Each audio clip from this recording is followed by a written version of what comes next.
Yo estaba sentado en esa sala del tribunal, con las manos sudorosas apretando los reposabrazos de la silla de madera. A mi lado derecho, la doctora Patricia Flores revisaba documentos con esa calma profesional que solo los buenos abogados tienen. Al otro lado de la sala, a exactamente 7 metros de distancia, mi hijo Esteban estaba reclinado en su silla con una sonrisa que me revolvía el estómago. Su esposa Valeria, con ese vestido rojo que probablemente costó más de lo que yo gastaba en comida durante 3 meses, le susurraba algo al oído mientras miraba hacia mí con desprecio. En unos minutos, el viejo no tendrá ni dónde caerse muerto. Todo será nuestro, escuché que Esteban le decía a Valeria. Su voz resonó en la sala porque él no se molestó en bajar el tono. Quería que yo lo escuchara. Quería que sintiera cada palabra como un cuchillo clavándose en mi pecho. Valeria soltó una risita y le apretó la mano, como si estuvieran celebrando algo maravilloso. Yo sentía cómo me ardía la garganta, cómo el nudo que llevaba meses formándose ahí amenazaba con ahogarme. Ese era mi hijo, el bebé que había cargado en mis brazos hace 35 años. El niño al que le enseñé a andar en bicicleta, al que llevé a su primer día de escuela, al que consolé cuando su madre murió. Y ahí estaba, esperando que el juez me declarara en la ruina total para quedarse con los últimos pedazos de lo que alguna vez fue mi vida. El juez Ramírez, un hombre de unos 60 años con cabello completamente blanco y lentes de marco grueso, ajustó sus anteojos y tomó una carpeta manila que estaba sobre su escritorio. Yo vi cómo los dedos de Esteban tamborileaban sobre la mesa con impaciencia. Valeria se había inclinado hacia adelante, como si quisiera escuchar mejor la sentencia de muerte financiera que esperaban para mí. Señores, comenzó el juez con voz grave y pausada, he revisado exhaustivamente todos los documentos presentados por ambas partes en este caso. Mi corazón latía tan fuerte que sentía las pulsaciones en mis sienes. Yo había entregado todo por ese muchacho, absolutamente todo. Mi casa de 18.500.000 pesos, mis ahorros de toda una vida, 4.200.000 pesos, mi empresa, valuada en 22 millones de pesos, un total de 44.700.000 pesos que puse en sus manos hace 4 años y 3 meses, creyendo que estaba asegurando su futuro, creyendo que estaba siendo un buen padre. La doctora Flores me tocó suavemente el brazo. Yo la miré de reojo y ella me hizo un gesto casi imperceptible con la cabeza, como diciéndome, tranquilo, todo está bajo control. Pero, ¿cómo podía estar tranquilo? Esteban me había humillado durante años, me había exprimido hasta el último peso, me había tratado como si yo fuera basura, como si mi única utilidad fuera entregarle dinero y luego desaparecer de su vida. Y ahí estábamos, en ese momento final donde él pensaba que me vería hundirme completamente. El juez abrió la carpeta y yo vi cómo la sonrisa de Esteban se hacía más amplia. Valeria se mordió el labio inferior, conteniendo apenas su emoción. Yo cerré los ojos por un segundo, respiré profundo y pensé en Elena, mi esposa fallecida. Perdóname, amor, le dije en silencio, por haber sido tan ciego con nuestro hijo. Pero lo que ninguno de ellos sabía, lo que Esteban jamás imaginó en su vida de comodidad construida sobre mi sacrificio, era que yo había guardado un as bajo la manga. Un as que la doctora Flores y yo habíamos preparado meticulosamente durante los últimos 3 meses. Y cuando el juez comenzara a leer ese inventario real, cuando revelara la verdad sobre mi situación financiera actual, la expresión en la cara de mi hijo iba a cambiar de maneras que él nunca podría haber anticipado. Si estás viendo esto, suscríbete al canal y déjame un comentario diciéndome desde qué parte de México, Colombia, Argentina o España nos estás viendo. Pero primero, déjame darte contexto de cómo llegué a este punto. Necesito tus likes y comentarios para saber que me estás acompañando en esta historia que cambió mi vida para siempre. ¿Cómo había llegado hasta ahí? ¿Cómo había permitido que mi propio hijo, la persona que más amé en este mundo después de su madre, me arrastrara hasta ese tribunal? Lo que descubrirás a continuación te dejará sin palabras, porque la historia de mi caída comenzó hace exactamente 4 años y 3 meses, el día que cometí el error más grande de mi vida. Hace 4 años y 3 meses, yo estaba sentado en la oficina del notario Hernández, en la calle Insurgentes número 847, firmando los papeles que cambiarían mi vida para siempre. Recuerdo cada detalle de ese día como si hubiera sido ayer. El notario era un hombre calvo con bigote espeso, que no dejaba de carraspear mientras preparaba los documentos. Esteban estaba a mi lado, con su traje azul marino recién planchado, sonriéndome de esa manera que yo interpretaba como gratitud, pero que ahora sé que era simple avaricia disfrazada. «Papá, no sabes lo que esto significa para mí», me había dicho esa mañana mientras desayunábamos en la casa de la Avenida Reforma. Mi casa.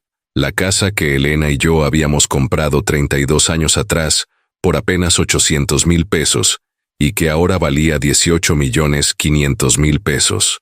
Una construcción de 3 pisos con jardín amplio, fuente en el patio central, 6 recámaras, 4 baños completos, cocina integral de mármol italiano que Elena había elegido con tanto cuidado. Cada rincón de esa casa tenía la huella de mi esposa.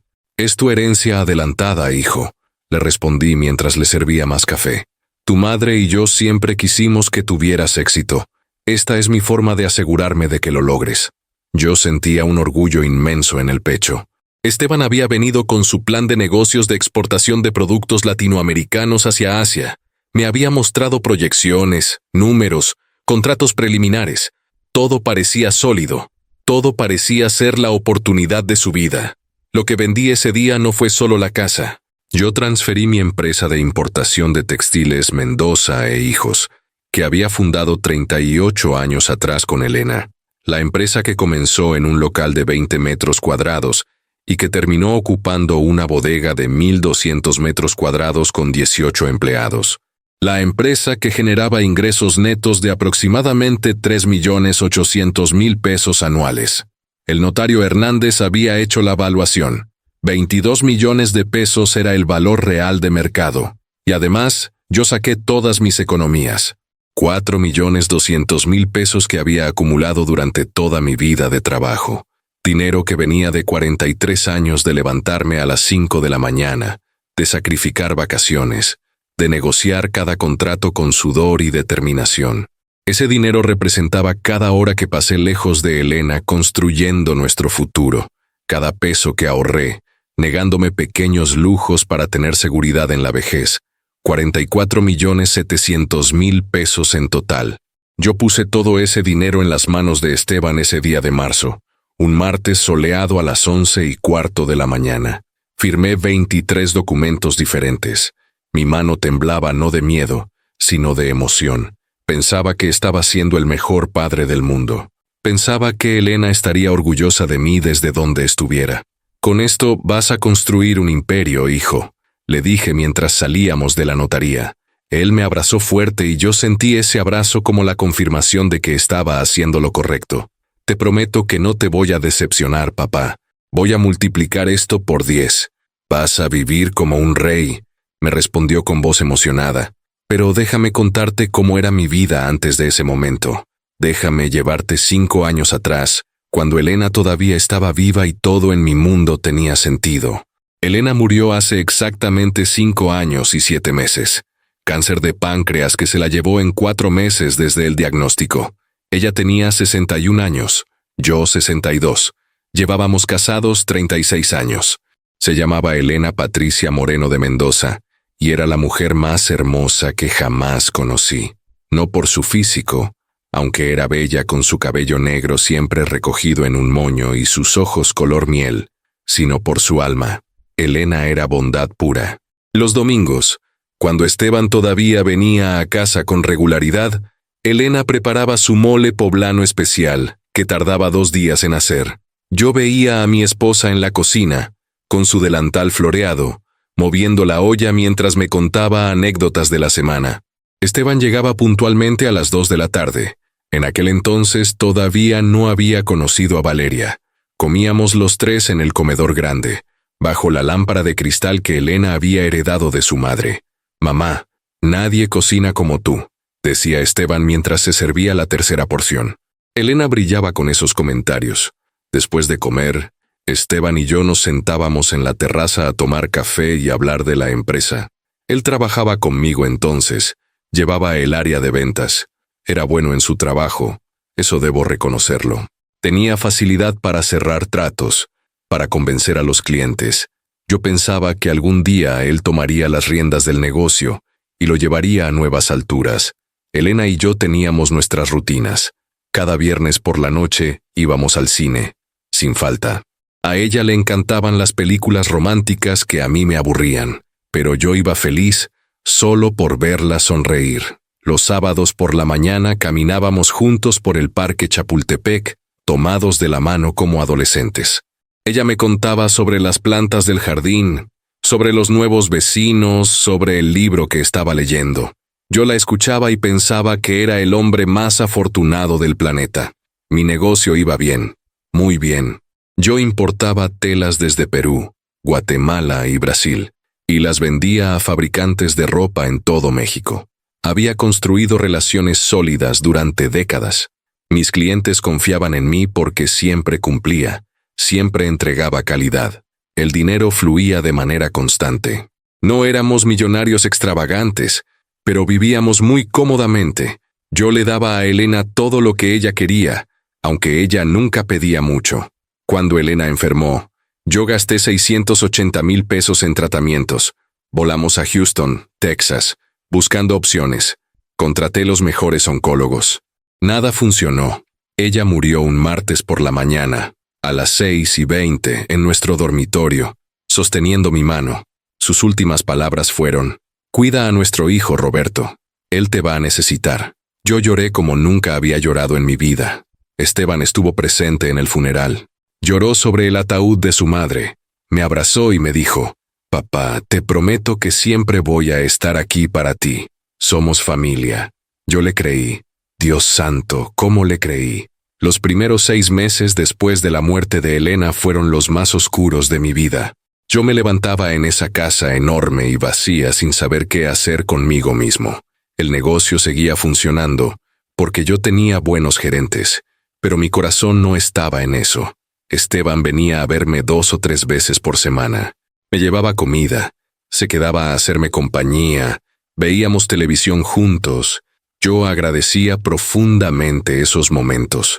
Fue un año después de la muerte de Elena cuando Esteban conoció a Valeria en una conferencia de negocios en Cancún. Él volvió enamorado.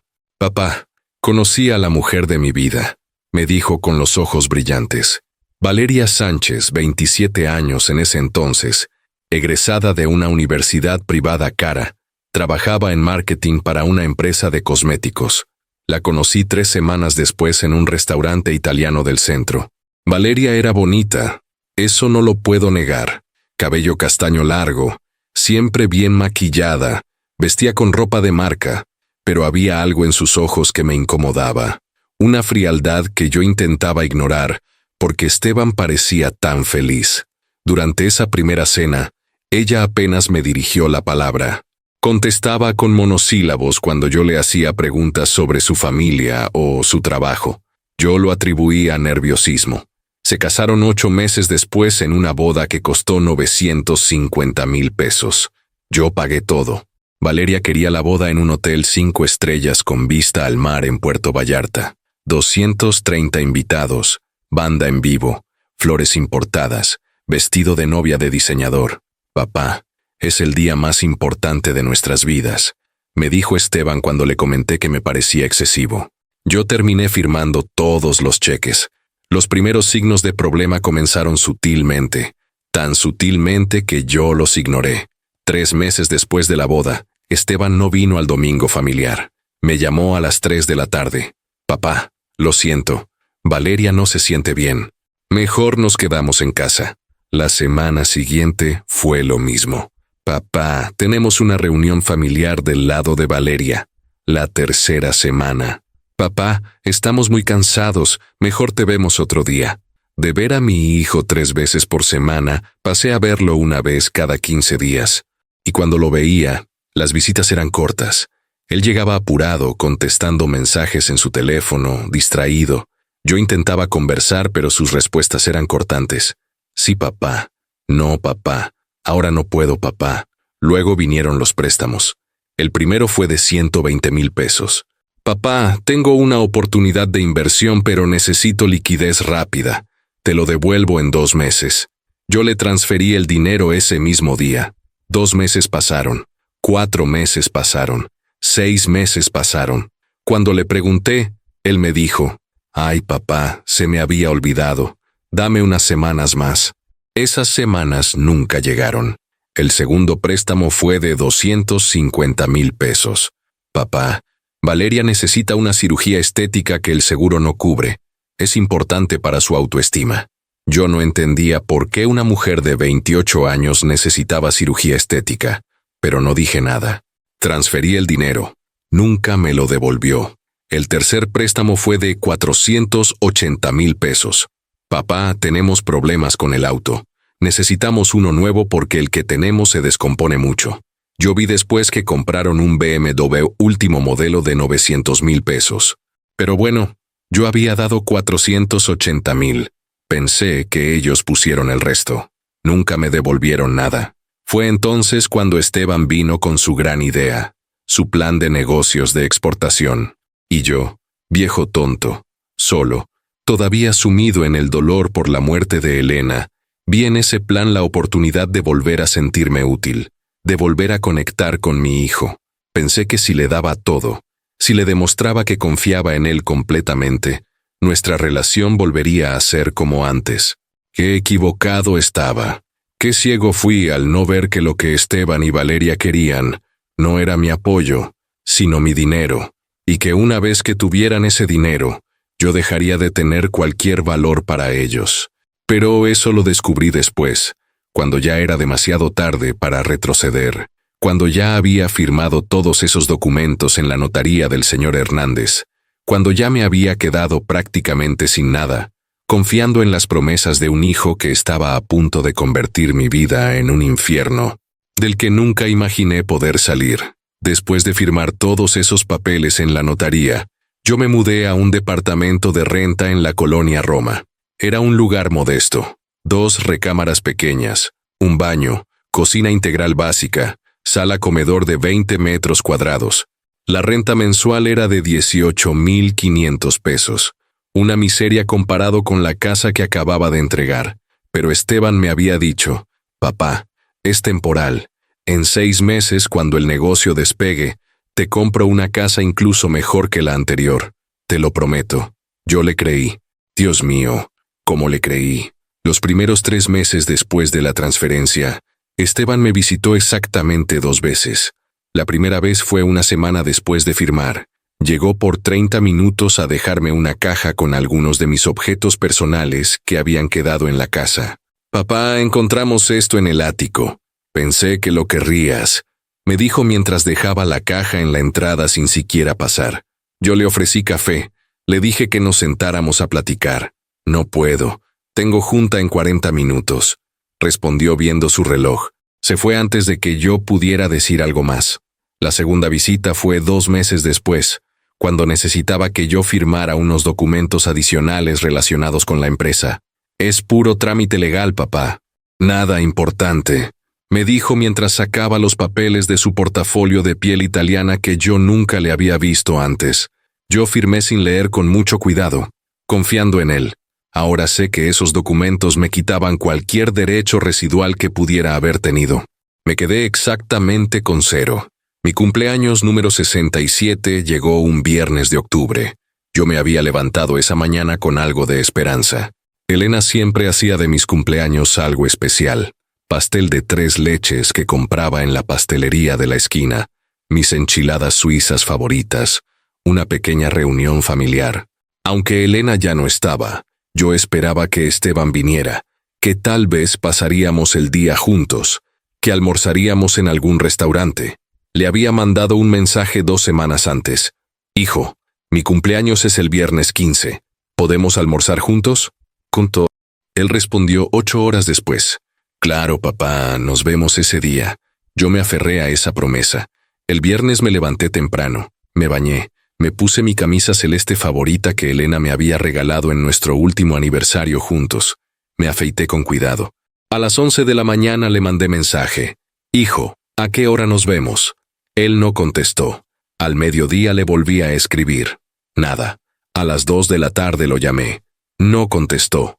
A las 4:30, cuando yo ya había aceptado que no vendría, finalmente respondió mi llamada. ¿Bueno? Y contestó con voz molesta, como si lo estuviera interrumpiendo. Hijo, es tu papá. Quedamos de vernos hoy, ¿recuerdas? Es mi cumpleaños. Le dije intentando no sonar desesperado. Ay, papá, lo siento. Se me olvidó por completo. Surgió una reunión importantísima con inversionistas coreanos. No puedo cancelar. Es por el negocio, ¿entiendes? Esto es por nuestro futuro, me respondió. Yo escuchaba voces de fondo, risas, música. No sonaba a reunión de negocios. Sonaba a restaurante, a celebración. Pero, hijo, solo será una hora. Podemos cenar rápido, insistí, sintiendo cómo se me cerraba la garganta. No puedo, papá. Ya te dije. Luego te marco. Feliz cumpleaños, dijo, y colgó antes de que yo pudiera responder. Yo me quedé ahí sentado en mi departamento de renta, viendo el teléfono, sintiendo cómo las lágrimas me quemaban los ojos. Pedí comida china para uno. Comí solo, en silencio, viendo las paredes vacías. Me acosté a las 9 de la noche. Esteban no volvió a llamar ese día, ni al día siguiente, ni esa semana, pero eso fue solo el comienzo. 2 meses después, yo estaba revisando mis estados de cuenta bancarios porque mis ahorros restantes se estaban agotando más rápido de lo que esperaba. Yo había quedado con aproximadamente 350,000 pesos después de la mudanza y gastos iniciales, pero en solo 5 meses, esa cantidad había bajado a 120,000 pesos. Me senté con una calculadora y empecé a revisar cada cargo, y ahí fue cuando lo vi. Cargo tras cargo que yo no reconocía, pero que estaban vinculados a tarjetas de crédito, que tenían a Esteban como usuario autorizado. Yo le había dado acceso a esas tarjetas para emergencias años atrás, cuando él todavía trabajaba conmigo. Restaurantes caros, 32,000 pesos en un lugar llamado Le Bernardin. Tiendas de ropa de lujo, 68,000 pesos en una boutique de Polanco. Spas, 23,500 pesos en un lugar llamado Zen Paradise. Joyerías, 145,000 pesos en Tiffany & Co. Un viaje a Cancún, 230,000 pesos en hotel, vuelos y restaurantes. Y así seguía, página tras página. Yo saqué las cuentas con manos temblorosas. En los últimos 6 meses, Esteban y Valeria habían gastado 478,900 pesos de mis tarjetas de crédito. 478,900 pesos en restaurantes de lujo, ropa de diseñador, viajes y joyas mientras yo comía sopas instantáneas en mi departamento de renta para ahorrar dinero. Llamé a Esteban inmediatamente. Contestó después de 7 tonos. ¿Qué pasa, papá? Estoy ocupado, dijo con tono irritado. Esteban, necesito hablar contigo sobre los cargos en mis tarjetas de crédito. He visto gastos por casi 500,000 pesos que no reconozco, le dije intentando mantener la calma. Hubo un silencio. Luego escuché que suspiraba con fastidio. Papá, son gastos del negocio. Reuniones con clientes, cenas de trabajo. Todo es deducible de impuestos. Deberías estar feliz de que estoy invirtiendo en el futuro de la empresa. Me respondió como si yo fuera un niño que no entendía cómo funcionaban los negocios. ¿Tiffany & Co. es un gasto de negocio? ¿Un spa es un gasto de negocio? Pregunté sintiendo cómo me subía la temperatura. Papá, no tengo tiempo para explicarte estrategias de networking. Valeria necesita verse bien para las reuniones sociales. Eso genera contactos. Todo es inversión. Si no entiendes cómo funciona el mundo moderno de los negocios, mejor no opines, me dijo con voz cortante. Hijo, apenas tengo dinero para vivir. Necesito que me devuelvas aunque sea una parte de... Empecé a decir, pero él me interrumpió. ¿Perdón? ¿Que te devuelva? Papá, tú me diste ese dinero. 44,700,000 pesos, ¿recuerdas? Eso incluye cubrir este tipo de gastos operacionales. ¿O qué? ¿Ahora te estás arrepintiendo de haber invertido en tu propio hijo? Me dijo alzando la voz. No me estoy arrepintiendo, solo necesito que entiendas que yo también tengo gastos y... Intenté explicar, pero él volvió a interrumpirme. Tengo que colgar. Hablamos después, dijo, y terminó la llamada. Yo cancelé esas tarjetas de crédito ese mismo día. Esteban me llamó 4 horas después, furioso.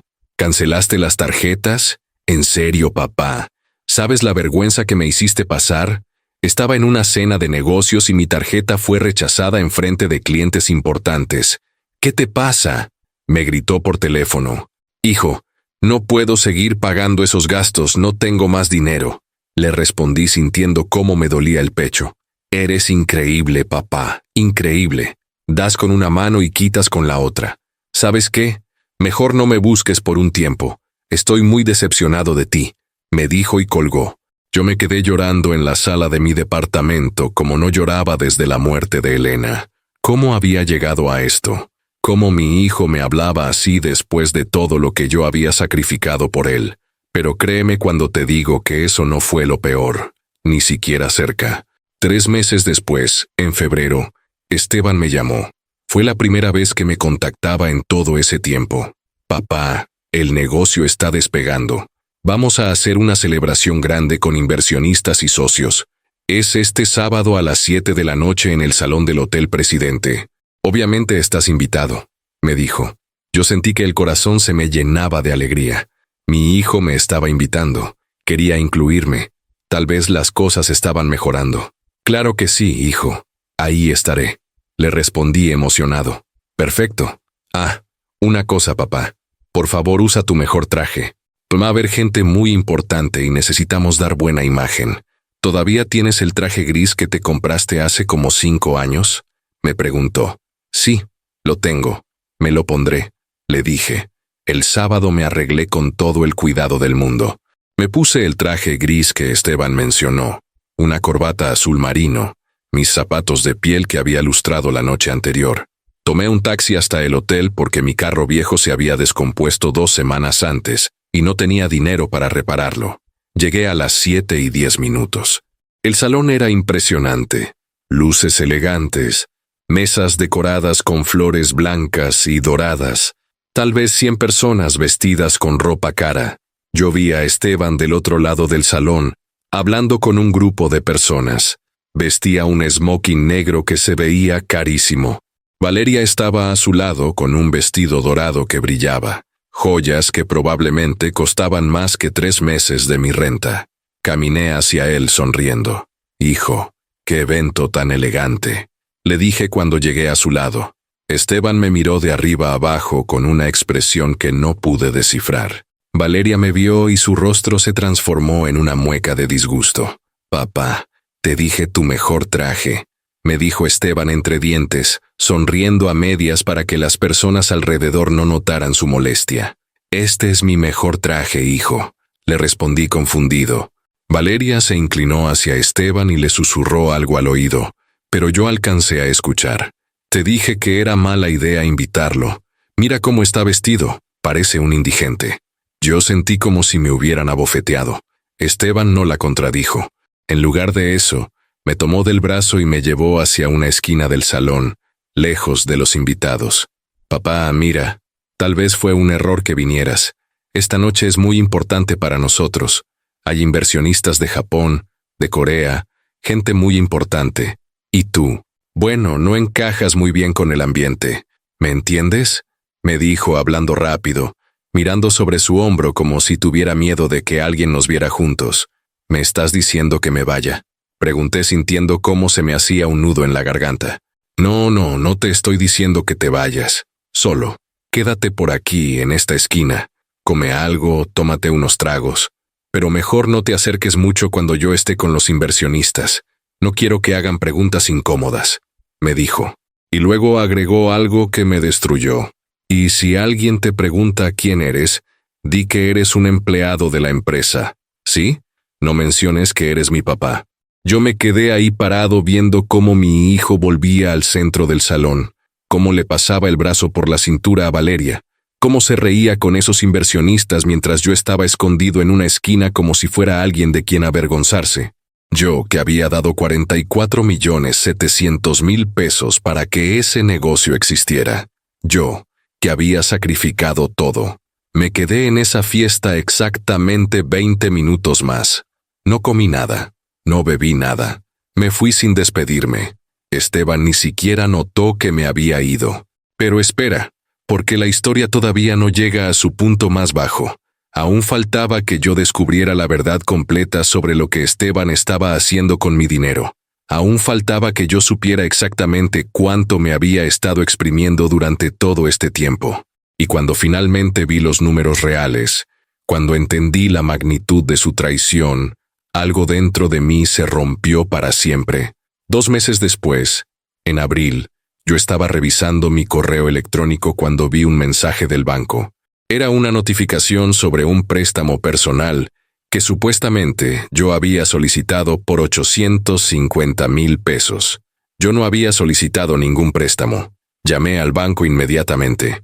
Señor Mendoza, según nuestros registros, usted solicitó este préstamo el 23 de marzo, a las 2 de la tarde. Lo aprobamos porque usted es cliente preferente desde hace 30 años, me dijo la ejecutiva del banco. Yo no solicité ese préstamo.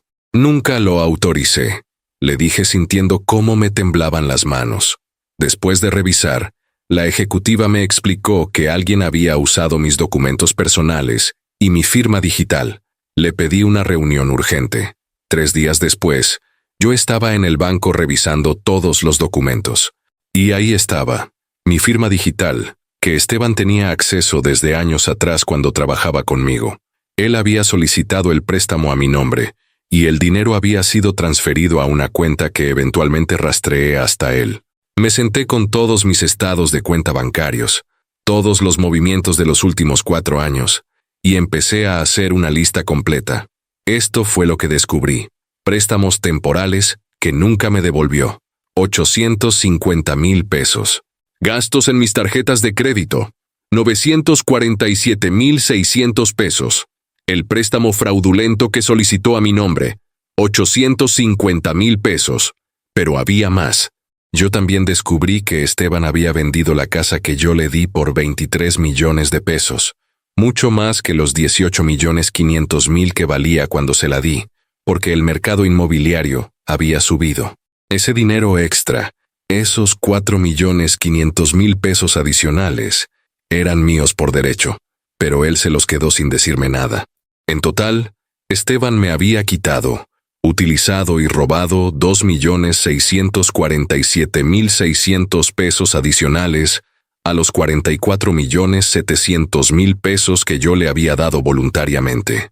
Yo estaba viviendo con 120.000 pesos en mi cuenta bancaria, mientras él vivía como millonario con mi dinero. Le marqué. No contestó. Le mandé mensaje. No respondió. Fui hasta lo que había sido mi casa, la casa de la Avenida Reforma. Toqué el timbre durante 5 minutos hasta que Valeria abrió la puerta. ¿Qué quieres?, me dijo sin siquiera saludarme, bloqueándome la entrada con su cuerpo. Necesito hablar con Esteban. Es urgente, le dije. Él no quiere hablar contigo. Dice que ya te cansaste de causar problemas, que primero le quitas las tarjetas de crédito. Ahora lo estás acosando con llamadas, me respondió con voz fría. Valeria, por favor. Soy su papá. Solo necesito 5 minutos, le supliqué. Su papá que le dio una miseria y ahora se arrepiente. Su papá que lo avergüenza en eventos importantes. Su papá que no entiende que Esteban está construyendo un imperio y no tiene tiempo para sentimentalismos, me dijo con desprecio. Y luego agregó, hiciste tu parte dándole lo que le debías. Ahora déjanos vivir en paz. Me cerró la puerta en la cara. Yo toqué de nuevo. Escuché desde adentro. Si no te vas, llamo a la policía por acoso. Me fui. Pero el momento más bajo, el momento que finalmente me hizo reaccionar, llegó en diciembre de ese año. Era Navidad. Esteban me había invitado a la cena navideña en la casa. Yo no quería ir después de todo lo que había pasado, pero una parte de mí, esa parte estúpida y esperanzada, pensaba que tal vez en Navidad, en esas fechas familiares, algo cambiaría.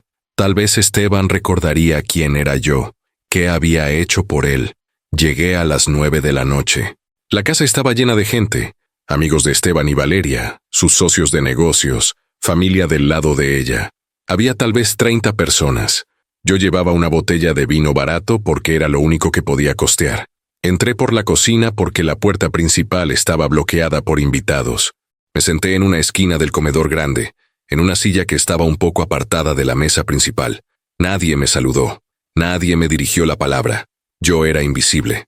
A las 10 de la noche, cuando sirvieron la cena, yo todavía estaba en esa silla, sin plato, sin comida, viendo cómo todos los demás comían y se reían. Me paré y fui hasta donde estaba Esteban. «Hijo, ¿hay un plato para mí?», le pregunté suavemente. Él me miró como si recién se diera cuenta de que yo estaba ahí. «Ay, papá, se nos olvidó avisarte. Esta cena es solo para el equipo de trabajo y socios principales de la empresa. Tú ya no estás involucrado en el negocio. Pensé que lo entendías», me dijo delante de todas esas personas. Yo sentí cómo se me subía toda la sangre a la cara. «Esteban, yo te di 44.700.000 pesos para que ese negocio existiera», le dije con voz temblorosa. Se hizo un silencio incómodo. Todas las personas miraban hacia nosotros. Valeria se acercó rápidamente. «Roberto, no hagas un escándalo. Si tienes problemas de dinero es porque lo administraste mal toda tu vida. No es culpa de Esteban que hayas terminado en la pobreza», me dijo con voz fuerte para que todos escucharan. Yo abrí la boca para responder, pero Esteban habló primero. Y lo que dijo, lo que salió de su boca en esa noche de Navidad, destrozó los últimos pedazos de esperanza que quedaban en mi corazón. «¿Sabes qué, papá? El mejor regalo de Navidad sería que desaparecieras y nos dejaras vivir en paz. Cada peso que te dimos, cada vez que tuvimos que incluirte en algo, fue un peso y un momento desperdiciado. Tú ya cumpliste tu función en esta vida. Diste lo que tenías que dar. Ahora solo estorbas», me dijo mirándome directamente a los ojos, sin una pizca de remordimiento, sin una pizca de humanidad. Varios de los invitados soltaron risitas nerviosas. Valeria sonrió. Yo sentí que el piso se abría bajo mis pies. Sin decir nada, di media vuelta y salí de esa casa, de la casa que había sido mía, de la casa donde Elena y yo habíamos construido 32 años de recuerdos.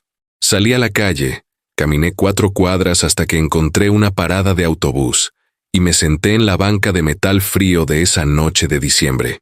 Y ahí, en esa banca, a las 11:20 de la noche del 24 de diciembre, algo dentro de mí murió, pero también algo nació. Una determinación que no había sentido jamás, una claridad absoluta. Saqué mi teléfono y busqué en Google «Mejor abogada de derecho empresarial en Ciudad de México». Encontré el nombre de la doctora Patricia Flores, guardé su número, y en ese momento, en esa banca helada, tomé la decisión que cambiaría todo. Ya no iba a ser la víctima, ya no iba a permitir que me humillaran. Si Esteban quería guerra, tendría guerra. Y lo que yo tenía preparado para él iba a quitarle esa sonrisa arrogante de la cara para siempre. Yo me quedé sentado en esa banca de autobús hasta la medianoche. La gente pasaba a mi lado con bolsas de regalos, familias riendo, parejas tomadas de la mano camino a sus cenas navideñas. Yo estaba completamente solo, con el frío calándome hasta los huesos, pero por primera vez en meses sentía algo diferente. No era tristeza, no era desesperación, era rabia, una rabia fría y calculada que me llenaba el pecho y me daba una claridad que hacía años no experimentaba. Me levanté de esa banca a las 12:15. Caminé hasta la avenida principal y detuve un taxi. «Al Hotel City Express de Insurgentes», le dije al conductor. No iba a volver a mi departamento esa noche.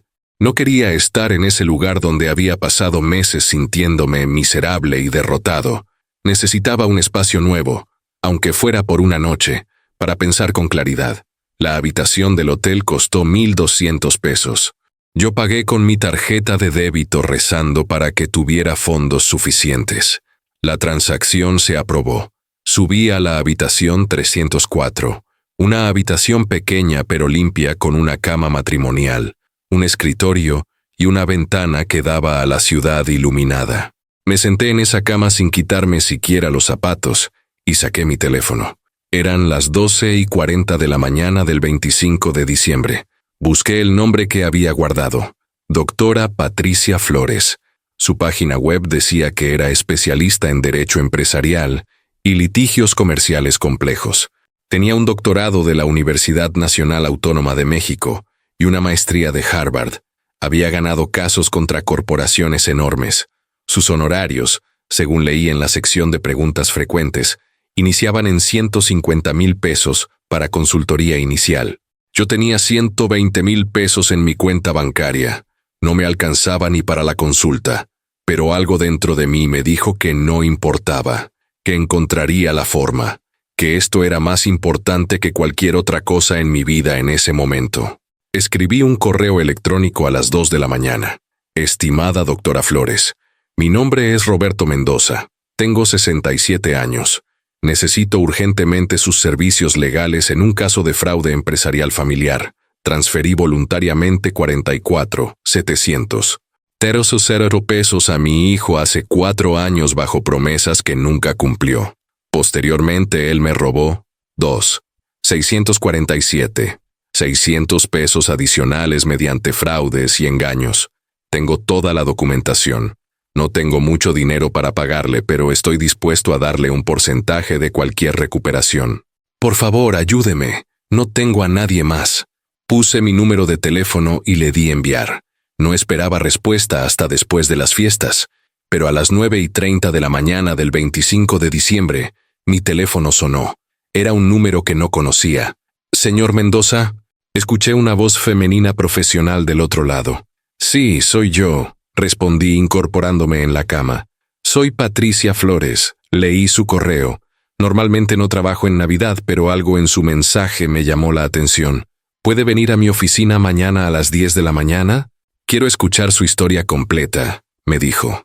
Yo sentí que se me llenaban los ojos de lágrimas.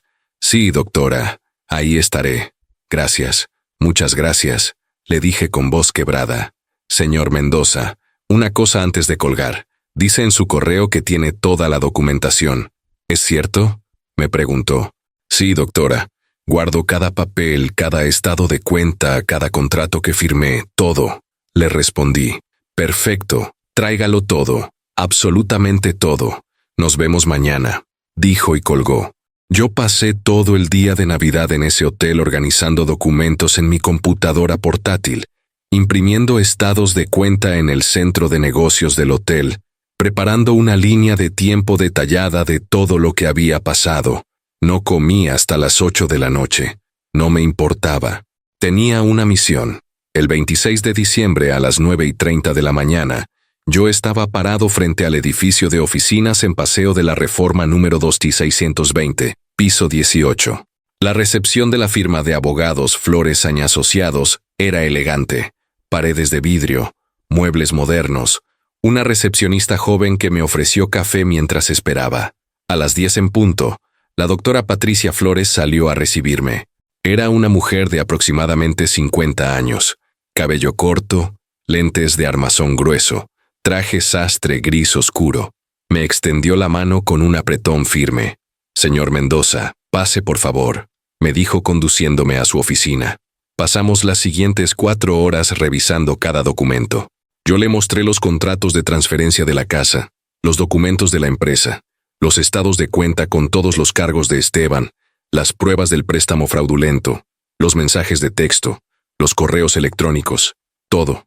Ella tomaba notas en una libreta legal, hacía preguntas específicas, revisaba fechas.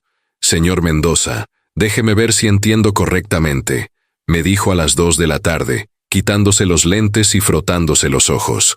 Usted le transfirió voluntariamente a su hijo 44,700 pesos hace 4 años y 3 meses. Esa transferencia fue legal. Usted firmó los documentos de buena fe.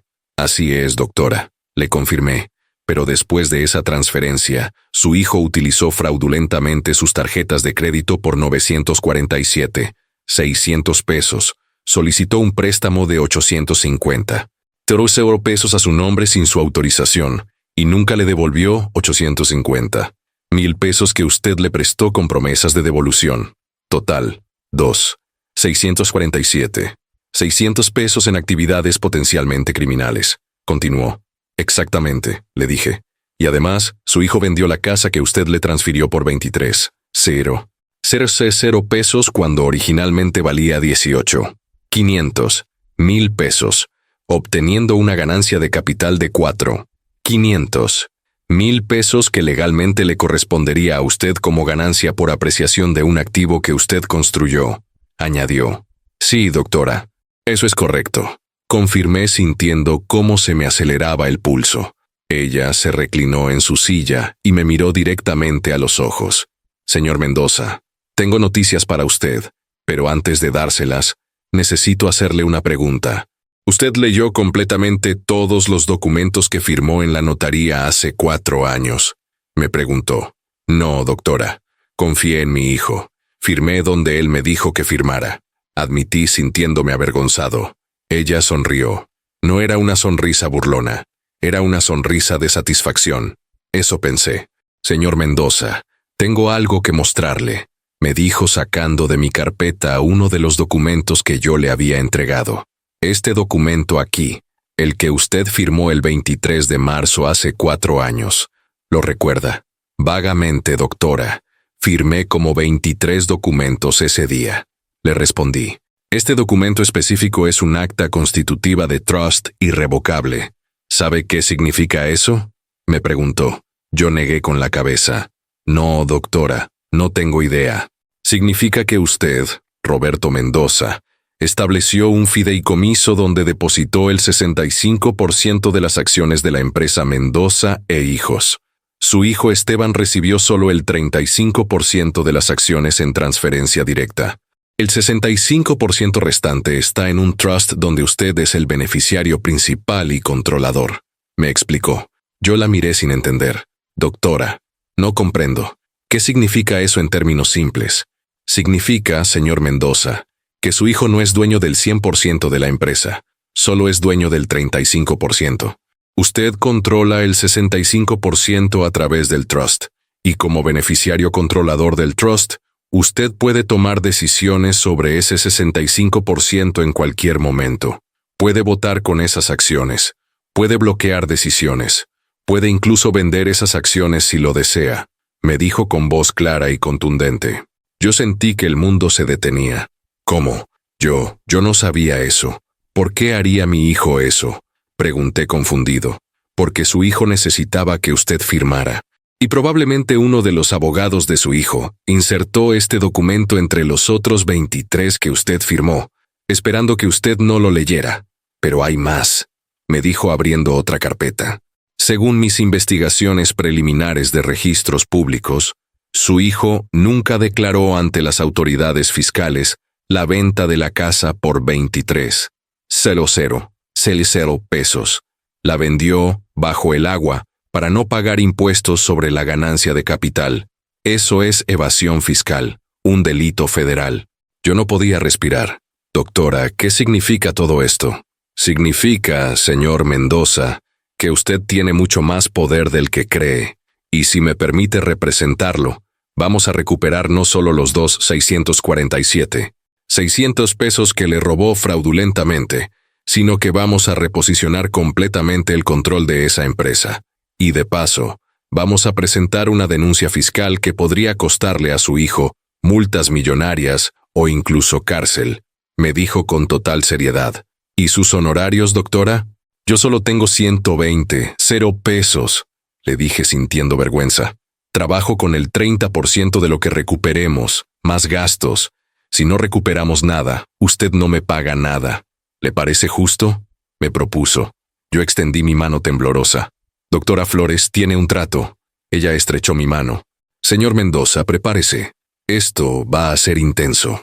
Su hijo y su nuera van a reaccionar con violencia emocional cuando descubran lo que viene. ¿Está listo para eso? Me preguntó. Yo pensé en esa noche de Navidad, en las palabras de Esteban. El mejor regalo sería que desaparecieras. Pensé en todos los meses de humillación.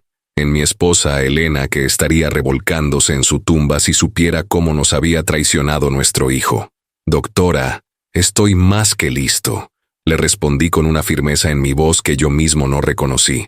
Los siguientes 5 días fueron un torbellino. La doctora Flores y su equipo prepararon documentos legales, notificaciones, demandas. Yo firmé poderes, autorizaciones, declaraciones.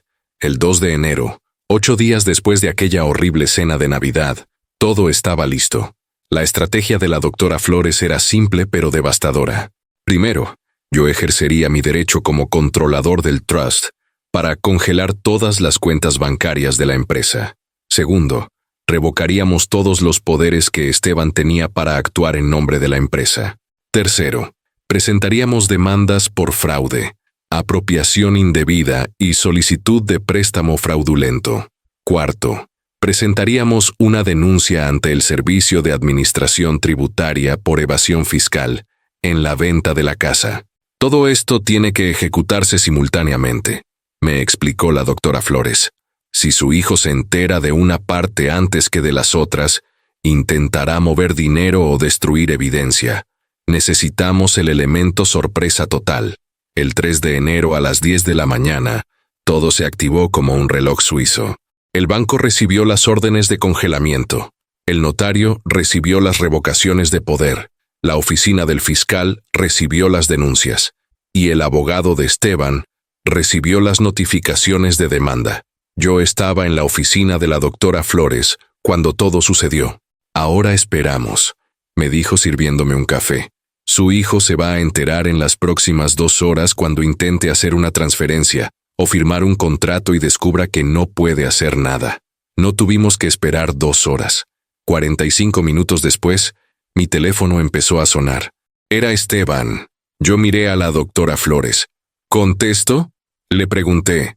Claro, pero ponga el altavoz. Quiero escuchar, me dijo. Contesté. Bueno, dije con voz calmada. ¿Qué hiciste? Gritó Esteban del otro lado. Yo nunca lo había escuchado así. Sonaba desesperado, furioso, al borde de la histeria. ¿Qué demonios hiciste, papá? ¿De qué hablas, hijo? Le pregunté con total tranquilidad. La doctora Flores me había preparado para esto. Me había dicho exactamente qué decir. Las cuentas están congeladas. No puedo acceder a nada.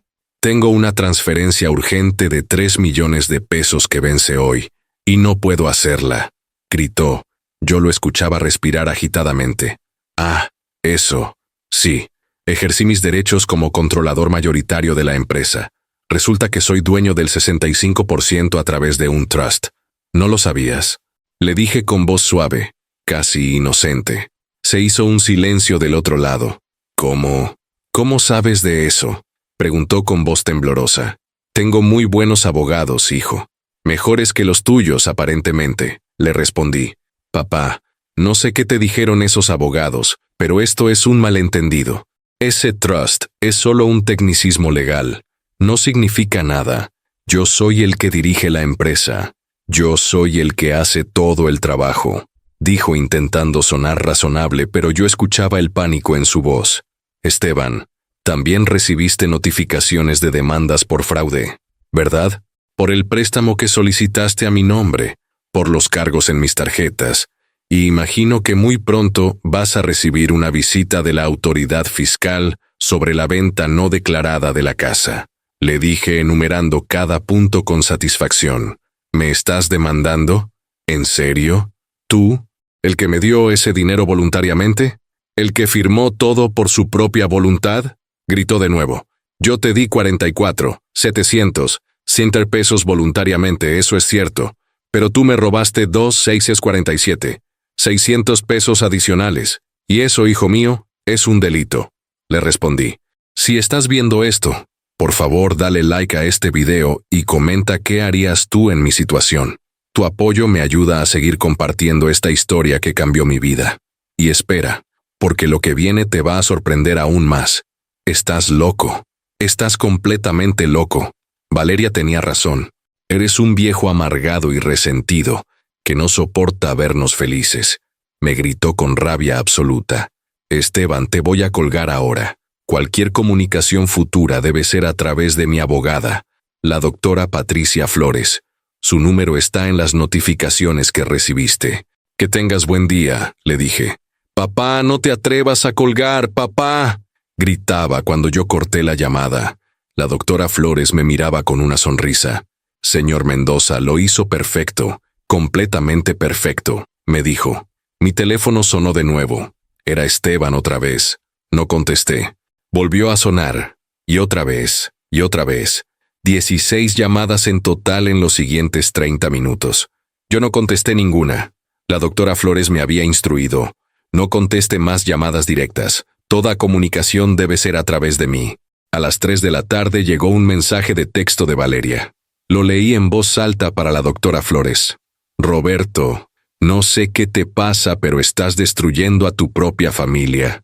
Esteban está deshecho. Tiene contratos que cumplir y tú lo estás saboteando. Si la empresa quiebra por tu culpa, será tu responsabilidad.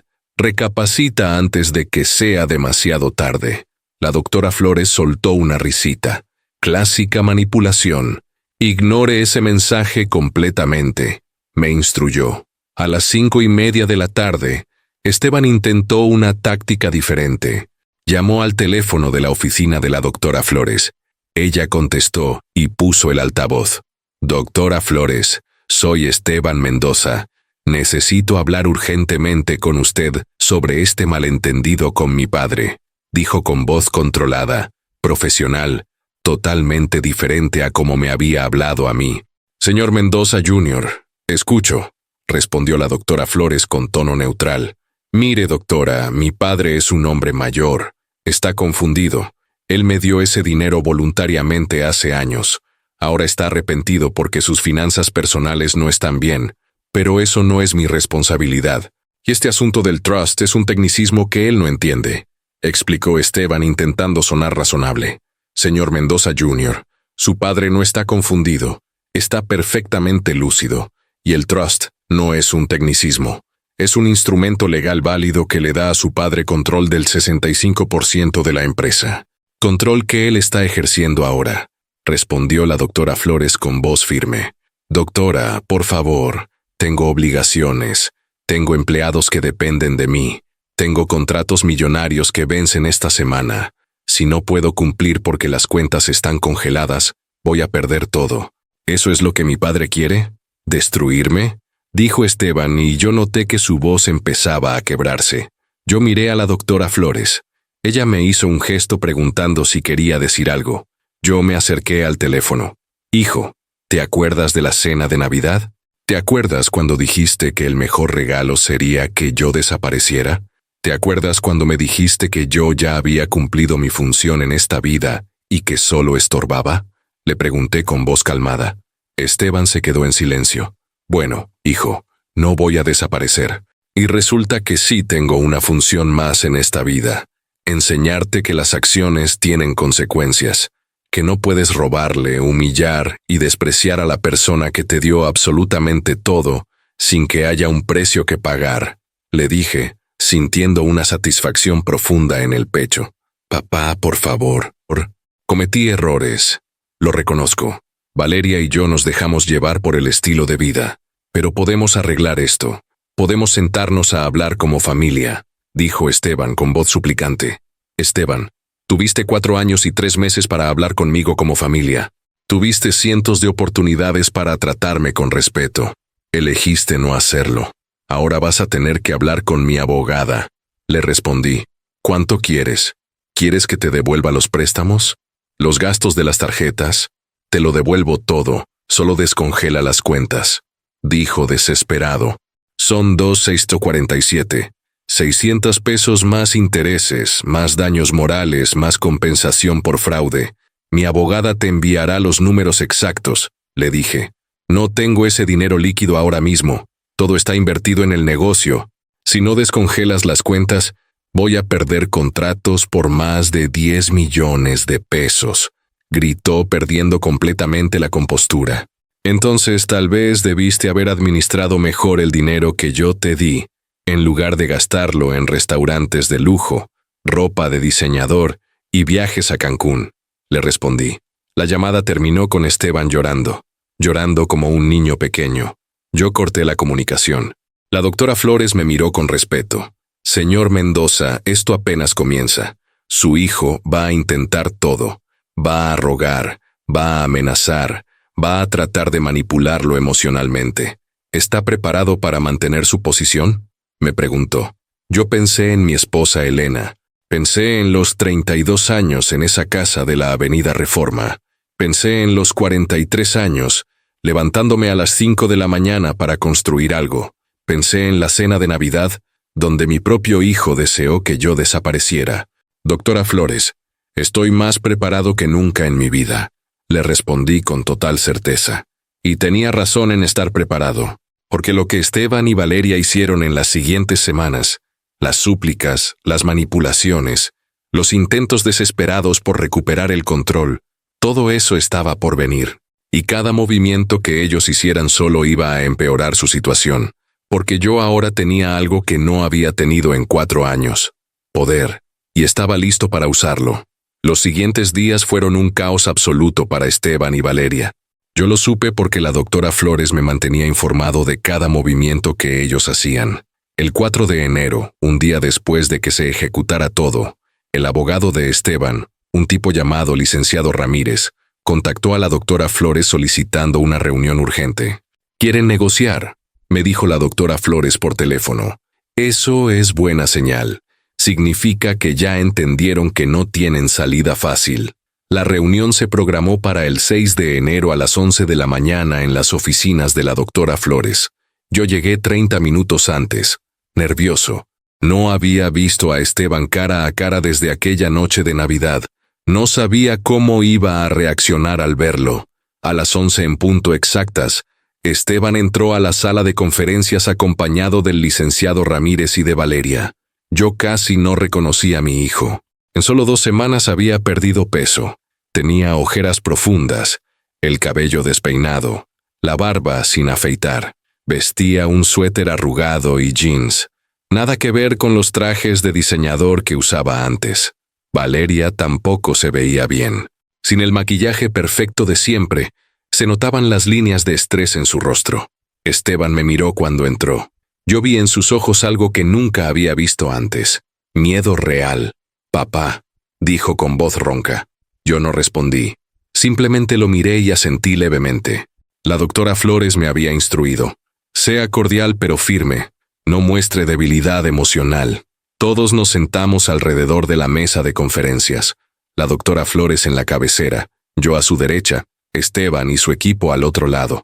El licenciado Ramírez, un hombre de unos 40 años con lentes de pasta y traje azul marino, fue quien habló primero. «Doctora Flores, señor Mendoza, gracias por recibirnos. Estamos aquí para buscar una solución amistosa a esta situación que está afectando gravemente a toda la familia», comenzó con tono conciliador. «Escuchamos», respondió la doctora Flores cruzándose de brazos.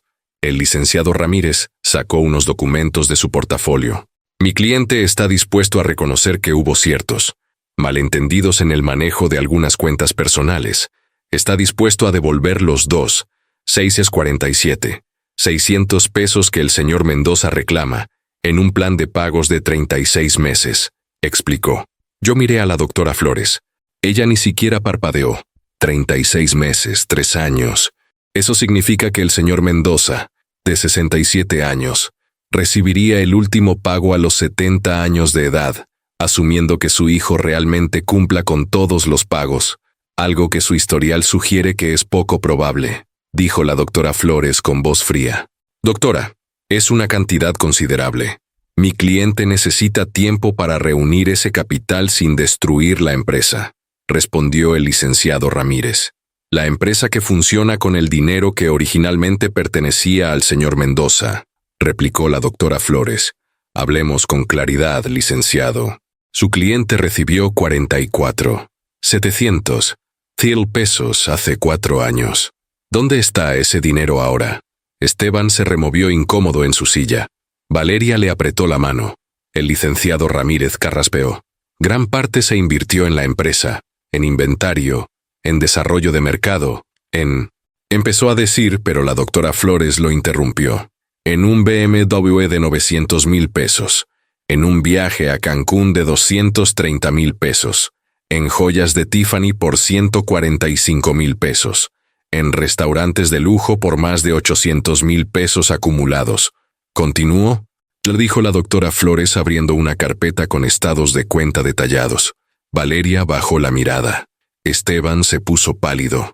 Esos gastos están dentro del rango normal de un empresario exitoso que necesita mantener imagen para atraer clientes.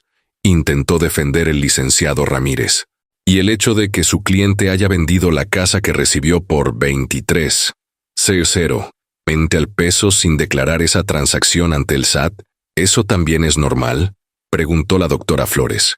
El licenciado Ramírez se quedó callado. Esteban finalmente habló con voz temblorosa. Papá, por favor, estás destruyendo todo lo que construimos. Tengo 16 empleados que dependen de mí. Tengo contratos con clientes en Corea y Japón. Si la empresa quiebra por esto, toda esa gente pierde su trabajo. ¿Es eso lo que quieres? Yo me incliné hacia adelante sobre la mesa. Esteban, ¿te acuerdas cuando yo tenía 18 empleados en mi empresa? La empresa que yo construí durante 38 años. La empresa que te di, yo también me preocupaba por ellos, por sus familias, por sus hijos. Y tú la recibiste y la usaste como tu banco personal, le dije con voz firme pero calmada. No es así, papá. Yo he trabajado día y noche en esa empresa. He cerrado contratos. He expandido el negocio a mercados internacionales, protestó Esteban. Con mi dinero, con mi reputación, con los contactos que yo construí durante décadas. Le respondí. Valeria intervino por primera vez. Su voz era diferente a como la recordaba. Ya no sonaba arrogante ni fría. Sonaba desesperada. Roberto, sé que cometimos errores. Yo también tengo responsabilidad. Presioné mucho a Esteban para mantener cierto estilo de vida, pero hemos aprendido la lección. Por favor, danos una oportunidad de enmendar esto, dijo casi con lágrimas en los ojos. Valeria, ¿te acuerdas de la cena de Navidad? ¿Te acuerdas cuando me dijiste que yo había terminado en la pobreza por administrar mal mi dinero? ¿Te acuerdas cuando dijiste que yo solo estorbaba? Le pregunté mirándola directamente. Ella bajó la vista. Lo siento. Estaba enojada. No debí decir eso, murmuró. No estabas enojada. Decías lo que realmente pensabas. Ambos lo hacían. Yo era útil cuando tenía dinero para darles. Cuando ya no tuve nada más que dar, me convertí en un estorbo. Le dije sintiendo cómo se me apretaba el pecho pero manteniendo la voz firme. El licenciado Ramírez intentó retomar el control de la reunión. Señor Mendoza, entiendo que está herido, pero vengarse no va a reparar la relación familiar. Lo único que va a lograr es destruir a su propio hijo, dijo con tono paternal.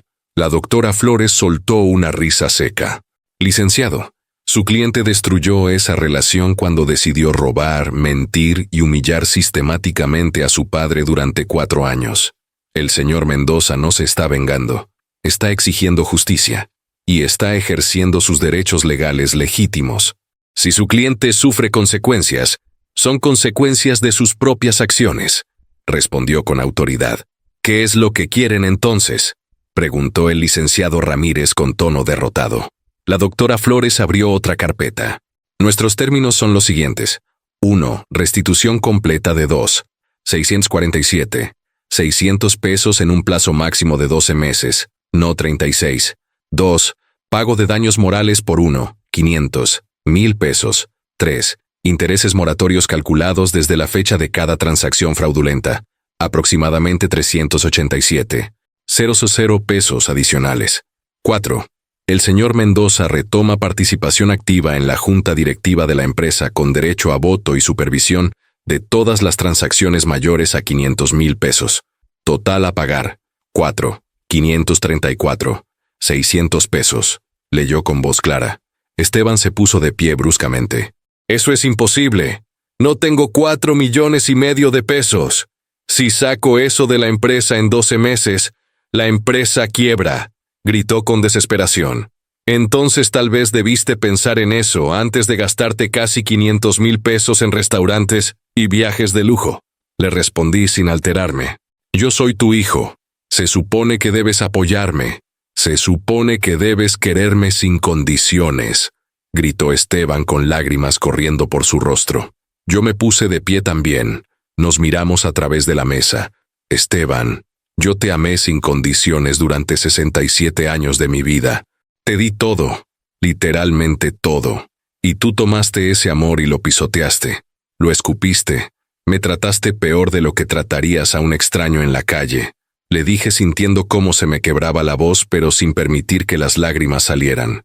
Porque estaba enojado, porque me sentía presionado, porque Valeria me presionaba, porque los negocios eran difíciles, dijo Esteban intentando justificarse. Esas son excusas de niño pequeño, no de un hombre de 35 años. Le respondí. Valeria se puso de pie también. ¿Sabes qué, Roberto? Tal vez tenías razón. Tal vez nosotros te veíamos como un banco. Pero ¿sabes por qué? Porque tú lo permitiste. Porque cada vez que Esteban te pedía dinero, tú se lo dabas sin preguntar. Porque fuiste débil. Dijo con un destello de su antigua arrogancia volviendo a su voz. Valeria, cállate, le dijo el licenciado Ramírez con tono severo. Pero ella continuó. ¿Quieres hundirnos? Adelante. Pero cuando Esteban pierda todo, cuando no pueda pagar a sus empleados, cuando esos 16 trabajadores estén en la calle, esa va a ser tu responsabilidad. Vas a tener que vivir con eso en tu conciencia. La doctora Flores se puso de pie lentamente. Señora, ¿está usted intentando manipular emocionalmente a mi cliente haciéndolo responsable de las consecuencias de las decisiones de su esposo? Eso no va a funcionar. Esta reunión ha terminado, dijo con voz cortante. Esperen, por favor, dijo Esteban desesperado. Papá, te lo ruego, dame más tiempo, 6 meses. Dame 6 meses para reunir aunque sea la mitad de lo que pides. Te prometo que voy a cambiar. Valeria y yo vamos a cambiar. Vamos a terapia de pareja. Vamos a terapia familiar contigo si quieres. Pero por favor no destruyas todo, suplicó con las manos juntas, literalmente rogando. Yo miré a la doctora Flores. Ella me hizo un gesto casi imperceptible. Habíamos hablado de esto. Habíamos preparado una respuesta para cada escenario. Esteban, esta es mi oferta final y no es negociable, le dije con voz firme. Tienes 2 opciones. Opción 1. Aceptas los términos que presentó la doctora Flores. Pagas 4,534, 600 pesos en 12 meses. Yo retomo control activo de la empresa. Tú trabajas bajo mi supervisión. Nos vemos obligados a reconstruir una relación de cero, con terapia familiar como tú sugeriste, pagada por ti. Opción 2. No aceptas. En ese caso, yo ejerzo mi derecho como accionista mayoritario, te remuevo como director general de la empresa, vendo la empresa a un tercero o la liquido, me quedo con el 65% de cualquier venta o liquidación, y tú te quedas con el 35%, y las demandas penales por fraude siguen su curso. Tienes 72 horas para decidir. Esteban se dejó caer en su silla con la cara entre las manos. Valeria lo miraba horrorizada. El licenciado Ramírez tomaba notas frenéticamente. 72 horas. 3 días. No hay más extensiones. No hay más negociaciones. La doctora Flores les enviará los documentos completos esta tarde. Responden antes del viernes a las 5 de la tarde, o automáticamente activo la opción 2. Les dije. Me di media vuelta y salí de esa sala de conferencias sin mirar atrás. La doctora Flores me alcanzó en el pasillo. Señor Mendoza, estuvo perfecto. Absolutamente perfecto. No mostró debilidad, pero tampoco crueldad innecesaria. Les dio una salida, pero con condiciones claras. Me dijo con aprobación. Yo me apoyé contra la pared del pasillo sintiendo cómo me temblaban las piernas. Doctora, nunca pensé que tendría que hacerle esto a mi propio hijo. Le dije sintiendo el peso de todo. Usted no le está haciendo nada a su hijo. Su hijo se hizo esto a sí mismo. Usted solo está demandando consecuencias justas por acciones injustas, me respondió poniéndome una mano en el hombro. Las siguientes 72 horas fueron agonizantes. Yo no dormí bien ninguna de las 3 noches. Me la pasaba dando vueltas en la cama, preguntándome si estaba haciendo lo correcto, si Elena aprobaría lo que estaba haciendo, si había alguna manera de resolver esto sin causar tanto dolor. El jueves por la noche, 24 horas antes del límite, recibí un mensaje de texto de Esteban. Era largo. Lo leí 3 veces. Papá, han sido las peores 2 semanas de mi vida. No he dormido. Apenas he comido. He llorado más en estos días que en todo el resto de mi vida adulta. Valeria me dijo que está considerando el divorcio porque no puede vivir con la presión. Mis empleados me miran con desconfianza porque sienten que algo está mal. Perdí 2 contratos importantes porque no pude cumplir con los tiempos por el congelamiento de las cuentas. Estoy al borde del colapso. Y todo es mi culpa. Lo sé, lo reconozco. Traté a la persona que más me amó en este mundo como basura. No tengo excusa. No tengo justificación. Solo tengo arrepentimiento. Te voy a aceptar la opción 1. Voy a firmar lo que tu abogada me envíe. Voy a pagar cada peso que te debo, aunque tenga que vender mi auto, aunque tenga que vivir en un departamento pequeño, aunque tenga que trabajar 18 horas al día. Y voy a ir a la terapia que sugeriste, porque perderte fue perder la única persona que realmente me amó, sin esperar nada a cambio. Y aunque me tome el resto de mi vida, voy a intentar recuperar aunque sea un pedazo de tu respeto. Tu hijo, Esteban. Yo leí ese mensaje y lloré. Lloré como no había llorado desde la muerte de Elena. No sé si eran lágrimas de alivio, de tristeza, de esperanza, o de todas esas cosas mezcladas. Le respondí, nos vemos el lunes a las 10 de la mañana en la oficina de la doctora Flores para firmar los documentos. El viernes a las 9 de la mañana, 8 horas antes del límite, el licenciado Ramírez llamó a la doctora Flores confirmando que Esteban aceptaba todos los términos. Los documentos se firmaron el lunes siguiente. Esteban llegó solo. Valeria no vino. Firmó cada página sin decir una palabra, con las manos temblándole. Cuando terminó, me miró y simplemente dijo, «Gracias por darme una segunda oportunidad, papá. No la voy a desperdiciar».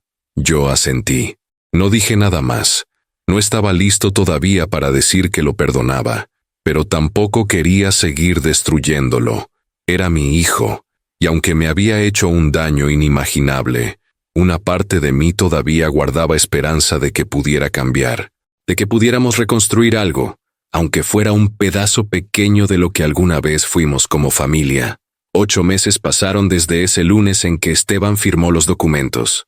8 meses que transformaron absolutamente todo en mi vida y en la vida de mi hijo.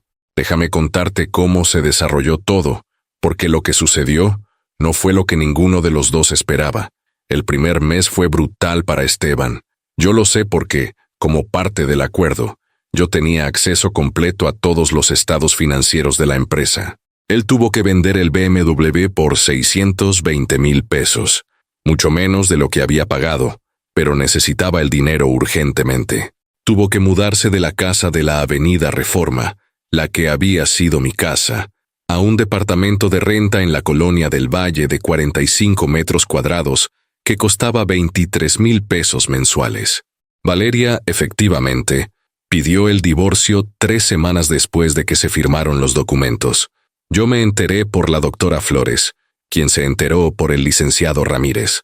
Aparentemente, Valeria le dijo a Esteban, «Me casé con un empresario exitoso, no con un hombre quebrado que va a estar pagando deudas durante años.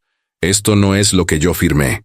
Se fue y se llevó las joyas, los muebles caros, todo lo que pudo. Esteban quedó prácticamente sin nada. El primer pago llegó exactamente 30 días después de firmar el acuerdo. 377,883 pesos con 33 centavos depositados en mi cuenta bancaria. Era la primera de 12 mensualidades para completar los 4. 534. 600 pesos. Yo miré ese depósito y sentí una mezcla extraña de satisfacción y tristeza. La primera reunión de junta directiva a la que asistí como accionista mayoritario fue el 15 de febrero. Yo llegué a la oficina de la empresa que yo había fundado 38 años atrás, que había vendido hace 4 años y que ahora controlaba de nuevo. La oficina se veía diferente. Esteban había remodelado todo. Paredes de vidrio, escritorios modernos, tecnología nueva. Había gastado mucho dinero en imagen. En la sala de juntas estaban Esteban, 3 gerentes que yo no conocía, y el contador de la empresa. Todos me miraron cuando entré. Esteban se puso de pie. «Señores, les presento a Roberto Mendoza, fundador de esta empresa y accionista mayoritario, dijo con voz formal pero respetuosa. Yo me senté en la cabecera de la mesa, no porque quisiera hacer un despliegue de poder, sino porque era mi lugar por derecho. Revisamos los estados financieros. La empresa estaba en números rojos. Esteban había expandido muy rápido, había gastado demasiado en overhead, había asumido contratos con márgenes muy delgados. Yo escuchaba y tomaba notas. Esteban, estos márgenes de ganancia son insostenibles. Estás operando con un margen del 8%. En este negocio necesitas mínimo 18% para sobrevivir las fluctuaciones del mercado, le dije señalando los números. Lo sé, papá, lo sé. Cometí errores de proyección. Pensé que el volumen compensaría los márgenes bajos, respondió él evitando mi mirada. Pasamos 4 horas revisando cada contrato, cada proyección, cada gasto. Yo hice una lista de 15 ajustes que necesitaban hacerse inmediatamente. Renegociar 3 contratos, despedir a 2 empleados que no estaban produciendo, cancelar la renta de una bodega innecesaria, cambiar de proveedor de logística. Esteban tomaba notas de todo sin protestar. Al final de la reunión, Esteban se quedó conmigo cuando todos se fueron. Papá, ¿puedo preguntarte algo?, me dijo con voz vacilante. Dime, respondí guardando mis documentos. ¿Cómo no quebraste en todos los años que manejaste esta empresa? ¿Cómo mantuviste todo funcionando?, me preguntó con genuina curiosidad. Yo lo miré. Tenía ojeras profundas. Había perdido tal vez 10 kilos. Se veía agotado. Hijo, se trata de ser conservador con los gastos y agresivo con la calidad. Tú hiciste lo contrario. Fuiste agresivo con los gastos y conservador con la calidad, le respondí. Él asintió lentamente. ¿Me puedes enseñar? Sé que no tengo derecho a pedirte nada después de todo, pero ¿me puedes enseñar cómo lo hacías?, me preguntó. Esa fue la primera vez en 8 años que Esteban me pidió mi consejo, en lugar de simplemente decirme que mis métodos eran anticuados. Podemos reunirnos una vez por semana para revisar las operaciones. Si quieres aprender, te enseño, le dije. Quiero aprender, papá. De verdad quiero aprender, respondió con los ojos brillosos. Las semanas siguientes establecimos una rutina. Todos los jueves a las 2 de la tarde, Esteban venía a mi departamento con sus reportes. Revisábamos cada número. Yo le explicaba mi filosofía de negocios. Le enseñaba cómo negociar con proveedores, cómo evaluar clientes, cómo construir relaciones a largo plazo en lugar de buscar ganancias rápidas. En la 4ª semana, Esteban llegó con algo más que reportes financieros. Traía una carpeta amarilla. Papá, hay algo que necesito mostrarte, me dijo con voz seria. Abrió la carpeta y sacó fotografías viejas, fotografías de cuando él era niño, fotografías de Elena, de mí, de los 3 juntos. Encontré esto cuando me estaba mudando del departamento grande. Estaban en una caja que nunca había abierto desde que mamá murió, me dijo pasándome las fotos. Yo vi esas imágenes y sentí cómo se me apretaba el pecho. Elena cargando a Esteban bebé. Esteban de 5 años en su primer día de escuela. Los 3 en un viaje a la playa. Una familia feliz que ya no existía. Papá, cuando mamá murió, yo tenía 30 años. Pensé que era adulto, que podía manejar su muerte sin problema. Pero no pude. Me dolió de formas que no entendía. Y en lugar de procesar ese dolor, lo convertí en resentimiento. Resentimiento contra ti por seguir vivo cuando ella no estaba. Resentimiento contra el mundo. Y cuando conocí a Valeria, ella me dio una salida fácil. Culparte a ti de todo. Verte como un obstáculo en lugar de como mi padre, me dijo con lágrimas corriendo por su rostro. Yo no supe qué decir. Simplemente lo escuché. He estado yendo a terapia, como prometí, 2 veces por semana, y mi terapeuta me hizo ver que yo nunca procesé la muerte de mamá, que tomé todo mi dolor y te lo proyecté a ti, y que Valeria simplemente alimentó eso porque le convenía. Papá, no estoy tratando de justificar lo que hice. No tiene justificación. Solo te estoy explicando que estoy tratando de entender por qué lo hice. Continuó limpiándose las lágrimas con la manga de su camisa. Esteban, yo también perdí a Elena. Era mi esposa de 36 años, mi compañera de vida, Y cuando ella murió, tú eras lo único que me quedaba. Por eso te di todo, porque pensé que así podía mantenerla viva de alguna forma, dándote a ti lo que ella y yo construimos juntos. Le dije sintiendo cómo se me quebraba la voz. Y yo tomé ese regalo y lo escupí. Lo desprecié, te desprecié a ti, dijo él cubriéndose la cara con las manos. Nos quedamos en silencio durante varios minutos. Finalmente yo hablé. Hijo, no puedo decirte que ya te perdoné. No puedo decirte que todo está bien, porque no lo está. Me hiciste un daño muy profundo, pero veo que estás tratando de cambiar. Veo que estás haciendo el trabajo, y eso cuenta mucho. ¿Crees que algún día podamos volver a tener una relación real, como padre e hijo? Me preguntó con voz esperanzada pero temerosa. No lo sé, Esteban, no lo sé, pero estoy dispuesto a intentarlo si tú lo estás, le respondí. Lo estoy, papá, te lo juro que lo estoy, dijo él. A partir de ese día, algo cambió entre nosotros. No fue instantáneo, no fue mágico, pero fue real. Las reuniones de los jueves empezaron a extenderse. Ya no solo hablábamos de negocios, hablábamos de la vida, de Elena, de errores, de arrepentimientos, de esperanzas. En el mes 5, Esteban había logrado renegociar suficientes contratos para que la empresa empezara a generar ganancias reales, pequeñas, pero reales. Yo veía cómo aplicaba las lecciones que le estaba enseñando, cómo revisaba cada gasto, cómo construía relaciones con los clientes en lugar de solo venderles. En el mes 6, Esteban me invitó a cenar, no a un restaurante caro, a su departamento pequeño de 45 metros cuadrados. Él cocinó, hizo espagueti con salsa de tomate casera. No era el mole de Elena, pero era hecho con esfuerzo genuino. Papá, hay algo que quiero decirte, me dijo mientras comíamos en su mesita de cocina de 2 sillas. He pagado 6 mensualidades. Me faltan 6 más. Voy a cumplir. Pero más allá de eso, quiero que sepas que si mañana me dijeras que quieres vender tu parte de la empresa, que ya no quieres estar involucrado, lo entendería. No te lo reprocharía. Has hecho más de lo que cualquier padre haría por un hijo que lo traicionó como yo te traicioné, me dijo. Esteban, la empresa está empezando a estabilizarse. Si me voy ahora, todo el progreso que hemos hecho se puede perder. Le respondí. Lo sé, pero quiero que sepas que tienes esa opción, que no te sientas obligado a quedarte por mí, insistió. Yo dejé mi tenedor. Hijo, no me estoy quedando por obligación. Me estoy quedando porque por primera vez en 4 años y medio, siento que estoy recuperando a mi hijo, y eso vale más que cualquier cantidad de dinero. Le dije con total honestidad. Él se levantó de su silla, vino hacia mí y me abrazó. Me abrazó como no me había abrazado desde antes de que Elena muriera. Un abrazo real, largo, lleno de significado.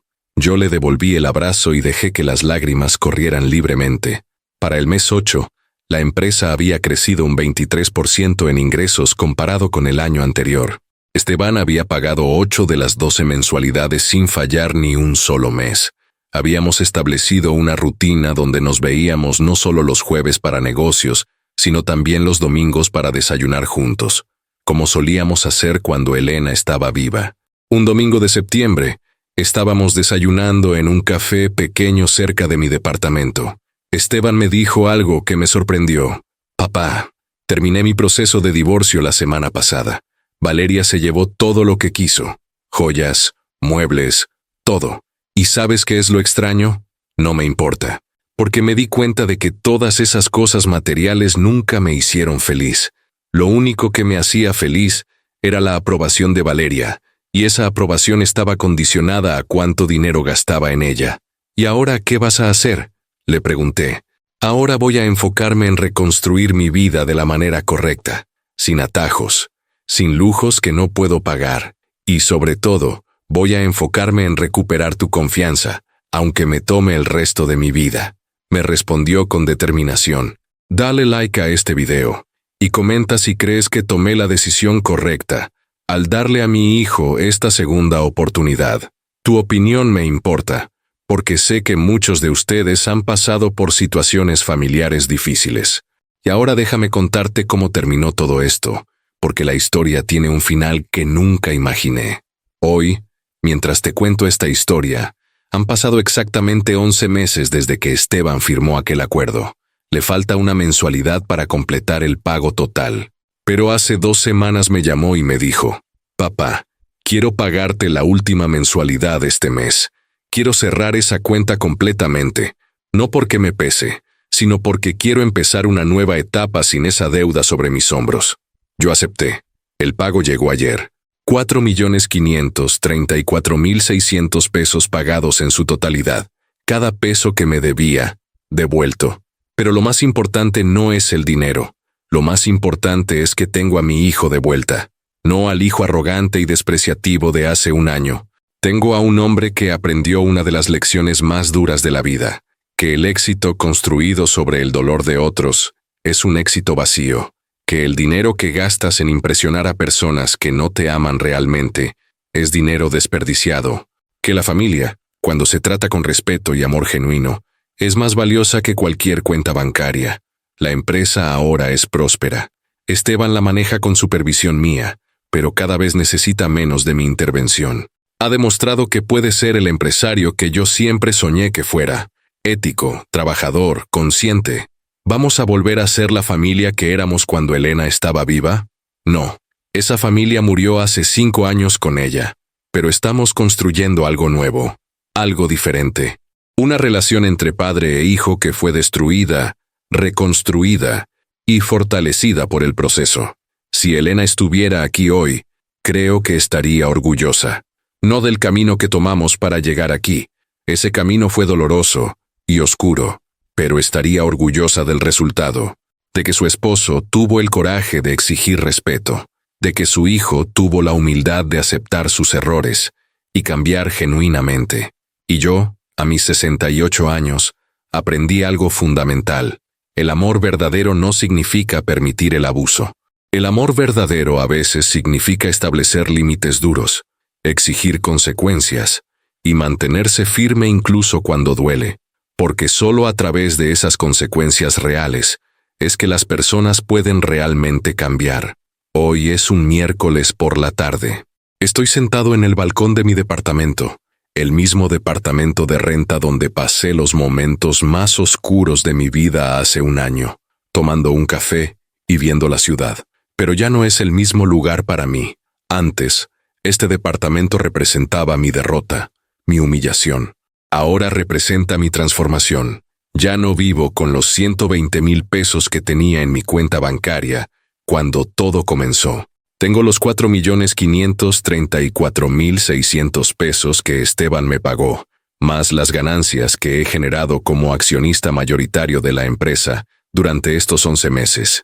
Aproximadamente 2.800.000 pesos adicionales. Tengo 7.334.600 pesos. No son los 44.700.000 pesos que le di a Esteban hace años, pero es suficiente para vivir dignamente el resto de mis días. Podría mudarme a un lugar más grande. Podría comprarme un carro nuevo. Podría hacer muchas cosas, pero decidí quedarme aquí. Este departamento pequeño me recuerda de dónde vine. Me recuerda las noches que pasé llorando en esa cama. Me recuerda la Navidad que pasé solo en una banca de autobús. Y necesito esos recuerdos, porque esos recuerdos me mantienen fuerte. Esteban viene a visitarme 2 veces por semana ahora. Los jueves seguimos revisando el negocio, pero los domingos simplemente pasamos tiempo juntos. Vamos al Parque Chapultepec, el mismo parque donde Elena y yo caminábamos. Le cuento historias de su madre. Él me cuenta sobre su terapia, sobre las cosas que está descubriendo de sí mismo. Hace 3 semanas, Esteban me preguntó si alguna vez lo había perdonado completamente. Yo le fui honesto. Hijo, el perdón no es un interruptor que se prende y se apaga. Es un proceso. Cada día te perdono un poco más. Cada vez que veo tu esfuerzo genuino, cada vez que veo que estás cambiando realmente, el perdón crece. Te he perdonado completamente. No todavía, pero estoy en camino, y eso es suficiente por ahora. Él asintió, y me dijo algo que nunca olvidaré. Papá, No necesito que me perdones completamente. Solo necesito que me des la oportunidad de seguir ganándomelo. Porque si me lo das todo de una vez, no aprendí nada. Ese muchacho está aprendiendo. Finalmente está aprendiendo. He empezado a hacer algo nuevo con mi tiempo. Una vez por semana voy a un centro comunitario para adultos mayores y doy pláticas sobre derechos financieros y legales. Les enseño a las personas de mi edad cómo protegerse de familiares abusivos, cómo estructurar sus bienes, cómo reconocer señales de manipulación. Es mi forma de tomar todo el dolor que viví y convertirlo en algo útil para otros. La semana pasada, un señor de 72 años se me acercó después de mi plática con lágrimas en los ojos. Señor Mendoza, mi hija me está haciendo exactamente lo que su hijo le hizo a usted. Pensé que estaba solo. Pensé que era mi culpa. Pero usted me enseñó que tengo derechos, que puedo defenderme. Le di el número de la doctora Flores. Ella ahora está ayudándolo. Si estás viendo esta historia y te identificas con lo que viví, quiero que sepas algo. No estás solo. Miles de padres y madres sufren abuso financiero y emocional por parte de sus hijos, y durante mucho tiempo yo pensé que era mi culpa, que había fallado como padre. Pero no es así. Tú puedes amar a alguien con todo tu corazón, y aún así esa persona puede elegir lastimarte. Y cuando eso sucede, está bien defenderte, está bien establecer límites, está bien exigir respeto. El amor de padres no tiene que ser incondicional en el sentido de permitir todo. El amor verdadero a veces significa decir no, significa exigir que te traten con dignidad. Significa estar dispuesto a alejarte si es necesario para protegerte. Y si eres un hijo o hija que está tratando mal a tus padres, que los estás usando, que los estás humillando, te digo esto con toda la sinceridad de mi corazón. Detente ahora. Detente antes de que sea demasiado tarde. Antes de que mires atrás en 20 años y te des cuenta de que destruiste la relación más importante de tu vida por dinero, por ego, o por lo que sea que te esté cegando. Mi historia tuvo un final relativamente feliz. Esteban cambió, pero eso es raro. La mayoría de las historias como la mía no terminan así. La mayoría terminan con padres solos, quebrados y sin esperanza, con hijos que solo aparecen cuando hay una herencia que reclamar. No seas esa persona. No seas el Esteban del año pasado. Sé el Esteban de ahora, que está luchando cada día por ser mejor. A mis 68 años, con el cabello completamente blanco y las arrugas profundas en mi rostro, aprendí la lección más importante de mi vida.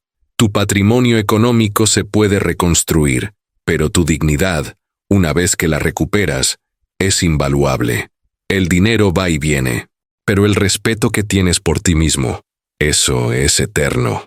Elena, amor mío, donde quiera que estés, creo que finalmente hice lo correcto. No al principio. Al principio fui débil, permisivo, ciego, pero al final encontré la fuerza que tú siempre viste en mí, la fuerza para defenderme, la fuerza para exigir lo que merecía y la sabiduría para saber cuándo dar una segunda oportunidad. Si estás viendo este video, te pido que te suscribas al canal, que le des like y que compartas tu historia en los comentarios. ¿Has vivido algo similar? ¿Cómo lo manejaste? Tu experiencia puede ayudar a alguien más que está pasando por lo mismo ahora mismo. Y si quieres apoyar directamente este canal, puedes usar el botón de Super Thanks. Cada contribución me ayuda a seguir compartiendo estas historias que, aunque dolorosas, son necesarias. Porque a veces, el mejor regalo que puedes dar a un hijo no es tu fortuna, sino la oportunidad de ganarse tu respeto. Y la lección más valiosa que puedes enseñarle no viene del amor incondicional, sino de las consecuencias reales de sus acciones. Esa es la verdadera herencia que le estoy dejando a Esteban. No millones de pesos, sino la sabiduría de saber que en esta vida todo tiene un precio, y que el precio más alto que puedes pagar es perder tu integridad.